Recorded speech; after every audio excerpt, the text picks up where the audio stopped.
Read your thoughts.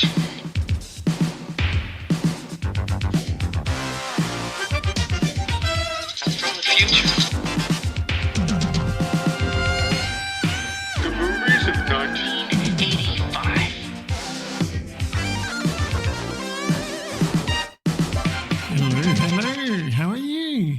Welcome to the year 1985. It's week 31 of the year. The year is rushing by. That's Tuesday the 30th of July to Monday the 5th of August, 1985. My name is Jason Hutchins. I'm stuck here 40 years in the distant past.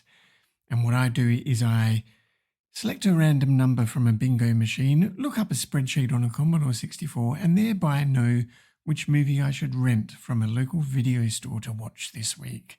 So I'm going to spin the bingo machine now. We'll see what number pops out. Oh no. Yeah. So this thing was a bit of a Kmart special and it's going to fall apart one day, I think. But that's number 5 that has come out. Number 5. Now, my spreadsheet. I should have it open, really, because it takes so long to load things on Commodore 64s. Number 5 is Commando. Now, this is the Arnold Schwarzenegger movie, and you can watch it on Disney Plus if you were in Australia in the year 2025. For me, I'm going to head on over to Willetton, to Southlands, and I'm going to get it from Southlands Video. I love Southlands. Southlands is so good in the year 2025. So many food options, isn't there? But in 1985, I don't know, it's a bit of a hellhole, really, isn't it? Just like a lot of suburban Perth. But I'll be back in a jiffy while I'm out. I'll pop on the TV and you can watch an ad. You can't beat a sale. You can't beat a sale. You can't beat a sale for a snack. Sale brings out the flavor of any food you favor. You can't beat a sale for a snack, 'cause it's crisp and light with a size just right to take any topping you like. So reach for a pack of on sale biscuits. No, you can't beat a sale for a snack. Time for a cup of tea and a sale, I think, eh? So I've got the video cassette in my hot little hand. That's the movie Commando, starring Arnold Schwarzenegger. Now, it's a green cover, and on the front we see Arnie looking buff with a bit of camo paint on in a crew cut. He's got a couple of grenades hanging on his chest, and I think he's gripping a knife and a nice little digital watch as well. Schwarzenegger, Commando, it says on the front, and then a big R rating and a little hi-fi logo. That's pretty much it. Over on the back, we've got a few photographs of Schwarzenegger. One he's shooting a machine gun, one he's strangling a guy or a guy strangling him, and one he's got a girl on his hip. He's hitched her up like a little kid. Maybe she is a little kid, I don't know. Anyway, a little tagline says, somehow, somewhere, someone's going to pay.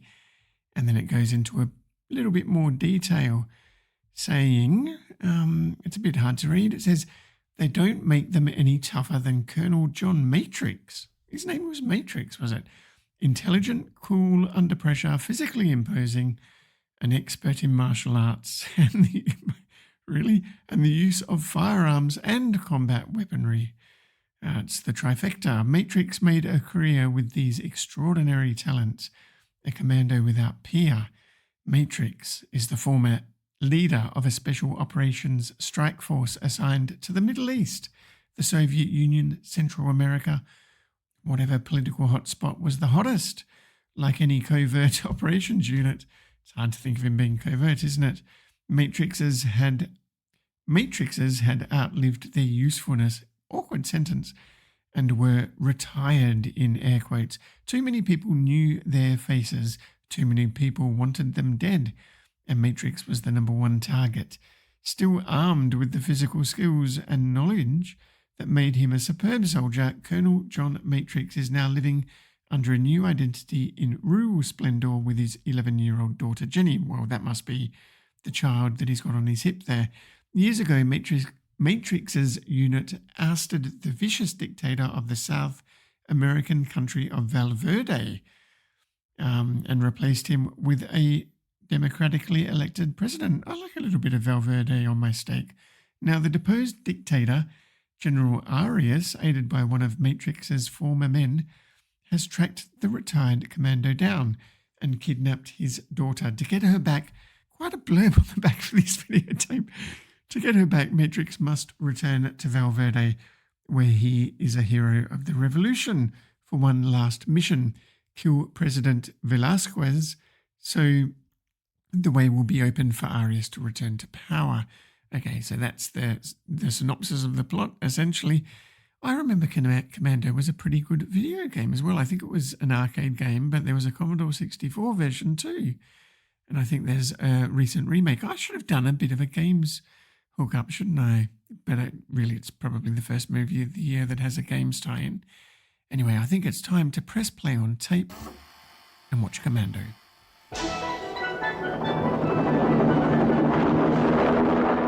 They hunted him down. You know, Colonel, we went to a lot of trouble to find you. They murdered his friends. And they took the only thing he would kill for. If he wants your kid back, then you gotta cooperate. Right? Wrong. Now, somewhere, somehow, someone's gonna pay.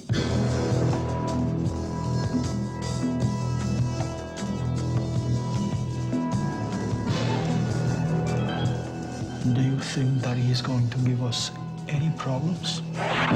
You'll do exactly as he's told. Hasta luego, fellas. You're a funny guy, Sully. That's why I'm going to kill you last. Are you gonna tell me what's going on or what? No. Don't disturb my friend. He's dead tired. What are you doing? Helping you get her back.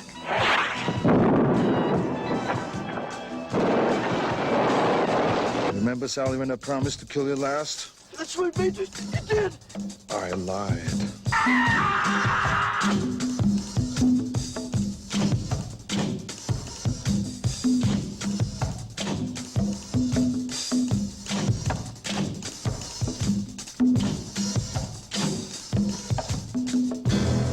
If it's a mission no man can survive, he's the man for the job. Arnold Schwarzenegger, Commando. Let's party.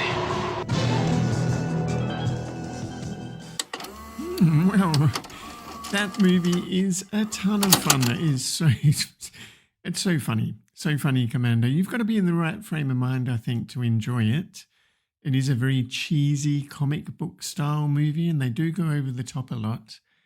But if you're in the right frame of mind, it's a big old laugh and a lot of fun to watch.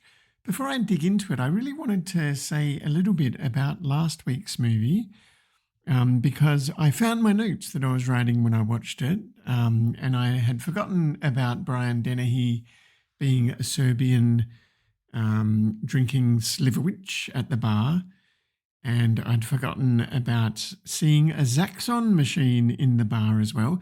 And there was also a little fact about Ellen Burstyn actually really did get her ears pierced for real live on camera as part of one of the scenes in the movie, which I thought was pretty interesting. But it was a bit disappointing how I misplaced my notes last week and I didn't really have much to talk about. Anyway, there was a bunch of other stuff as well, but let's get on to Commando. Now, the first thing I think about when I hear Commando in the year 1985 isn't Arnold Schwarzenegger, but it's the arcade game Commando, which I also had on my Commodore 64, which is completely unrelated to the movie. It came out in Japan 6 months before the movie came out, and it was just one of these weird moments of serendipity where the same name got used. But whenever I played it, I always thought that it was about the movie Commando. Now, there was a big rivalry between Arnold Schwarzenegger and Sylvester Stallone in the 80s, probably starting this year because Stallone had 2 big movies come out in 1985, neither of which I'm covering on this podcast because they're both sequels. So the first one is Rambo, which is the sequel to First Blood, which came out in 1982. So Rambo was a big movie, and it came out before Commando. The other Stallone movie that came out in 1985 was Rocky IV, and obviously a sequel as well. And Rocky IV was one of the first movies that I took the bus into Fremantle and saw it with my mates during school holidays or the weekend or something like that. It's a little bit cheesy as well, but I haven't seen either of those movies for a very long time, so I think I'll be watching them as bonus movies during the week. Now, Arnie, of course, Schwarzenegger had Commando, which is kind of like a Rambo knockoff. And this year he also had that movie called Red Sonja, which was the sequel to, I think, the third in the trilogy of the Conan series. And of course, we didn't cover that because of the sequel thing. So a lot of sequels this year. But Stallone and Schwarzenegger had a bit of a feud or a bit of a rivalry where they would slag off each other in the press. Arnie accused Stallone of using a body double in his movies.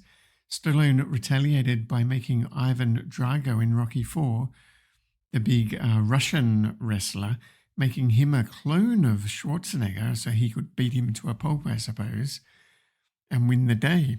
But anyway, before we go into the details of this movie, let's go through the first 20 minutes. Now, the first 20 minutes are action-packed. It is just action scene after action scene, and it is probably the most inefficient way of getting somebody to come and work for you, because it starts with a garbage truck doing its pickups in a suburban cul-de-sac.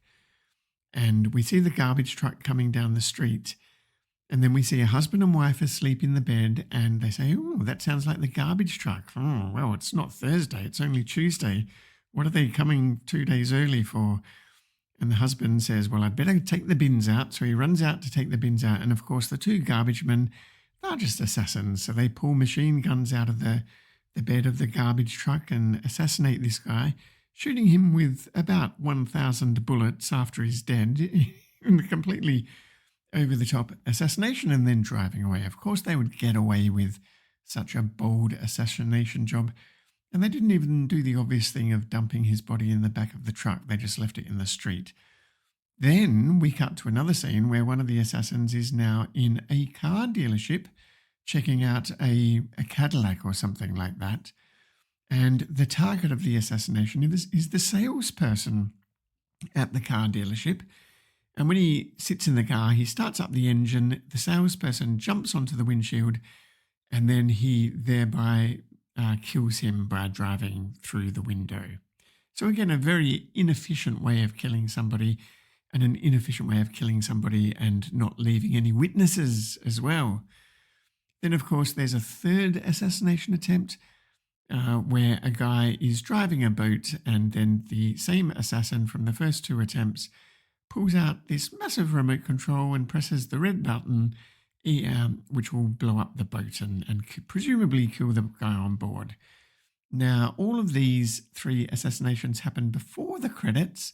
We then go into an extended credit sequence, your typical 1980s credits, where we have all of the on-screen titles, but this is a nice little montage of Arnold Schwarzenegger hanging out in some remote unknown location.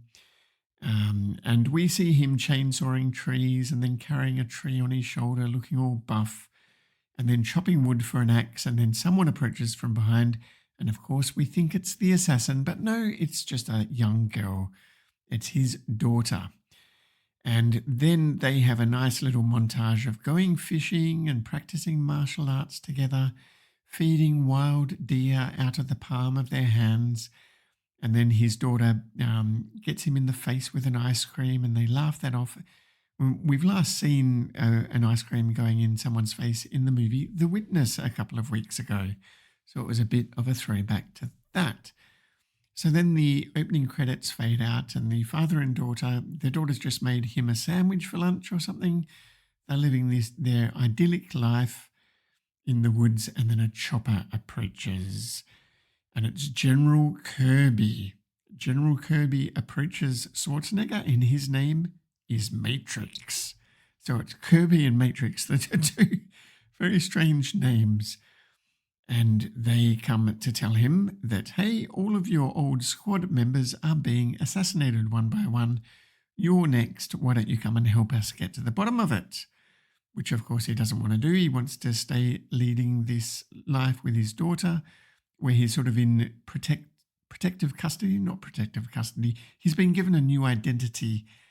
But what's happened is Kirby arriving has actually blown his cover. So now the assassins know where he is because they can see where the helicopter is going, presumably. Luckily, General Kirby leaves two of his soldiers to look after Matrix. But Matrix can smell the assassins arriving. So he's prepared, and then when the assassins start shooting out of the woods, the soldiers are killed, but Matrix survives because he could smell them coming with his powers of olfaction or something. I don't know where he got this from. Anyway, long story short, the assassins end up kidnapping his daughter, Jenny. She's also the daughter on Who's the Boss, which was a sitcom that started in 1984. So I thought she looked familiar when I first saw this movie. What happens is Matrix then chases and fights the kidnappers, but they end up getting away with his daughter and knocking him out. It turns out that Bennett, the third member of the squad that we thought was assassinated on the boat in the opening credits, he actually is a turncoat. He's a bit of a traitor. Now, Bennett is played by an Australian actor called Vernon Wells. Now, he's looking a bit like Freddie Mercury. We'll come to that later. So it is interesting that we've got the Australian versus the Austrian in this movie. So Bennett reveals himself to be a traitor, and he captures Matrix, takes him to a location where he meets Arias, who's played by Tony Danza. No, sorry, Dan Hedaya. And he wants to become the president of some country, and he actually wants Matrix, Arnold Schwarzenegger, to start a military coup that would allow him to take over the presidency by going into this country and assassinating the president. So basically all of this setup is just to try and get Arnie to go and kill the president. Like I said, a very inefficient, just over-the-top plot, but kind of like a comic book, isn't it? In some sense.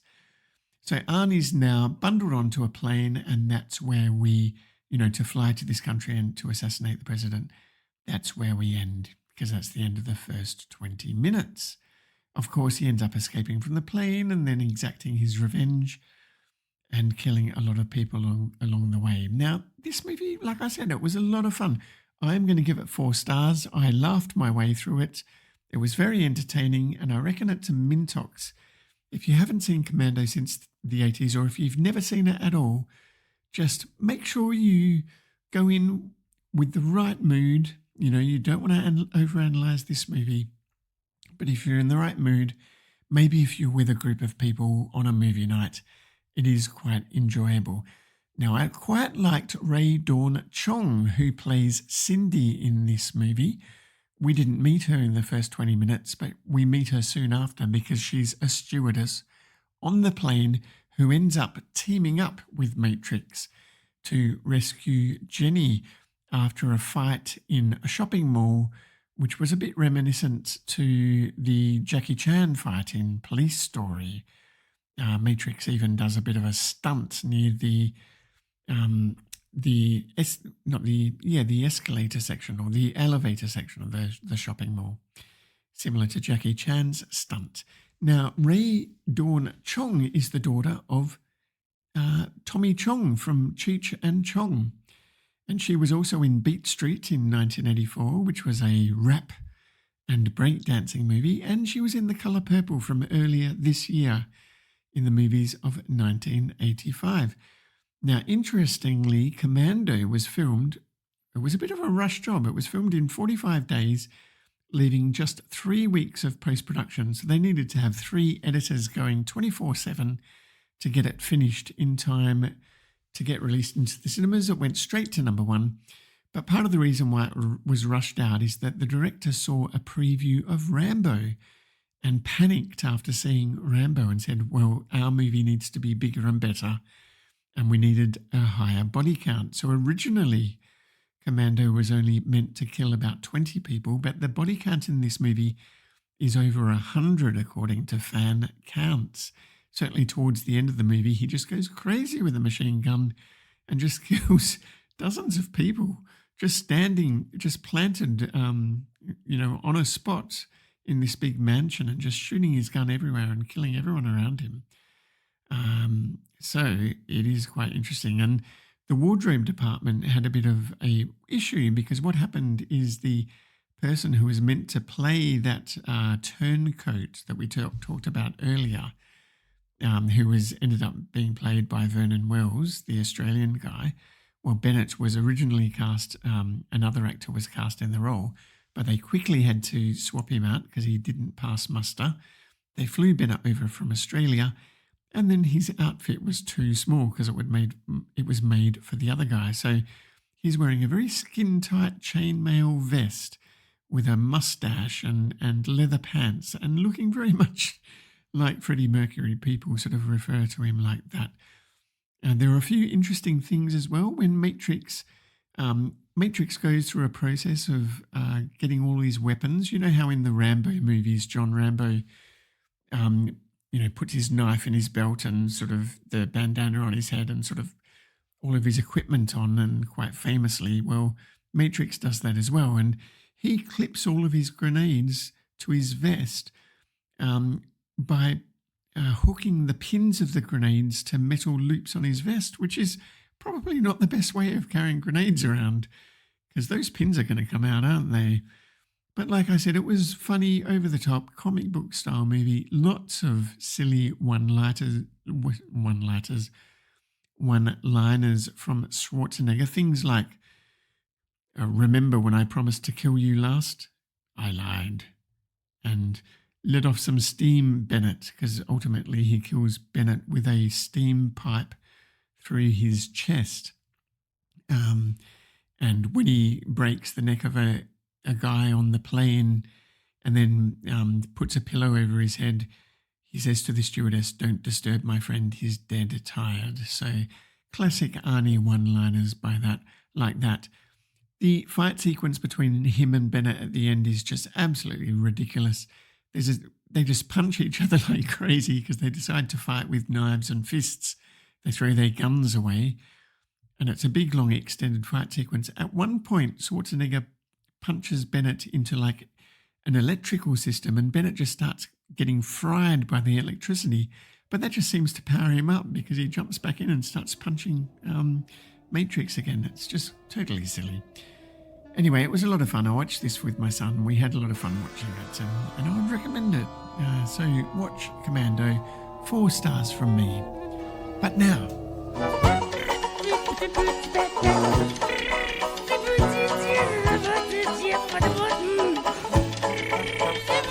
I'm driving along and I'm just singing my song. I'm in a news-free zone. Well, welcome to the News-Free Zone. It's that time of the podcast where we look back at the news from 1985. So we don't need to look at the news from 2025. Now, this week in 1985, Philip Estridge died. Now, you probably don't recognise that name, but he was the father of the IBM PC. Now, we don't remember him because he died in 1985, but he died in a plane crash in the Delta Flight 191 crash at Dallas Fort Worth International Airport. Now, he had famously turned down Steve Jobs' offer to become president of Apple.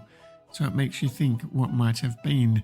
This week as well, John Hughes released a movie called Weird Science. Now, I remember watching Weird Science when I was a kid. It's about a couple of nerdy teenagers building their ideal woman using their computer. Some magazine photos and a Barbie doll. Not a great movie, I don't think, and therefore it's not on my list for the movies this year. Also, Cheyenne in Wyoming experienced a 1 in 200 years storm right in the middle of summer, which dumped over 6 inches of rain and hail, and they actually had to use snow plows to clear the streets of hail. Tragically, quite a lot of people drowned in their basements because there were tornado warnings, and they went down into their basements to shelter from the tornadoes, only for their basements to get flooded. What a horrible way to go. Kate Bush this week in 1985 released Running Up That Hill, which peaked at number 30 in the US, but just a few years ago, Stranger Things used it in their soundtrack, and it went straight to number 1 in 8 countries, including the US. Stranger Things, of course, was set in the year 1985. Now, over on Usenet, which is the Reddit of 1985, I read Usenet on a 40-year delay. So on net.games.go, Gene Spafford announced that this newsgroup would soon be deleted, along with dozens of others that don't receive very much traffic. And I thought, who is this person who can just delete newsgroups? Now, Gene Spafford, of course, was one of the original creators and maintainers of Usenet, and this was before they sort of created a larger version of Usenet with a bit more of a robust system for rules around newsgroups and things like that. He could apparently just go in and delete newsgroups on a whim. So that was quite interesting. He is still Distinguished Professor of Computer Science at Purdue University, even now in the year 2025. He has 3 axioms of Usenet, which are: the Usenet is not the real world, the ability to type on a computer terminal is no proof of sanity, intelligence, or common sense, and Sturgeon's law applies to Usenet. Sturgeon's law, of course, being 90% of everything is crap. And certainly I've learned that by looking at movies over the last couple of years. Anyway, now, what else was happening on Usenet this week? Pretty much just buzz about the Amiga. People are talking about Amiga. They are talking about the Amiga article in Byte magazine, which confirmed a September launch date, and it's just all Amiga back to back on almost every newsgroup. It's quite funny. Not funny. It's fun and entertaining to see how much of a buzz it caused at the time. So it will be interesting to see what happens when it gets launched in September this year. I did also have a look at what Peeps was doing back in, when was it, 1665 or whenever it is. So you'll remember that Peeps writes a diary. I really should get the year right when I'm talking about this, shouldn't I? But basically it's pretty much still just the plague. It's the plague everywhere back in Peeps' time, and he's getting a little bit worried about it. So let me see. So he is in his pajamas all day long. He's up in his nightgown, cap and neckcloth, dressed all day long in that way because he's just in his chambers at home setting his accounts to right. There's no point going out. They're effectively in lockdown, and he can just hear the bells tolling whenever someone has died or been buried throughout the day. Also, Mr. John Wright's maid fell sick with the plague and was so this is just an associate of Peeps, and the maid was quarantined in an outhouse with a nurse, but the nurse stepped away for a moment, and when she returned, the plague victim had escaped through a window. So they had to go and search for her, and eventually they did find her just walking across the common, which frightened everybody, and they had to capture her and load her into a pest coach, which was the plague era's equivalent of an ambulance of doom, which is crazy, isn't it? So also, Pepys told another story of this week in 1665, where a young nobleman spotted a coach with curtains drawn over the window, And he thought, oh, maybe there's a hot girlie inside. Maybe it's a princess or something like that. And he thrust his head into it, and there was a bunch of plague victims in sick dress, stinking mightily, apparently. And he fell sick, but apparently after a couple of days, he got better again. So it's kind of funny, isn't it? Also, on the final piece of news from 1665, in Pepys' diary, he writes an account of waking up at 4 a.m. after the best dream that has ever been dreamt, because he had an erotic fantasy dream about Lady Castlemaine. This is the great thing about Pepys, because he was writing in code, and he never intended anybody to read his diary. He only wrote it for himself. So he wrote that he dreamt he had this erotic fantasy about Lady Castlemaine, the king's mistress, and he said what a happy thing it would be that if, when we were in our graves, we could just dream such dreams as this, and then we would not need to be so fearful of death as we are in this plague time. On that note, please, don't forget to rewind.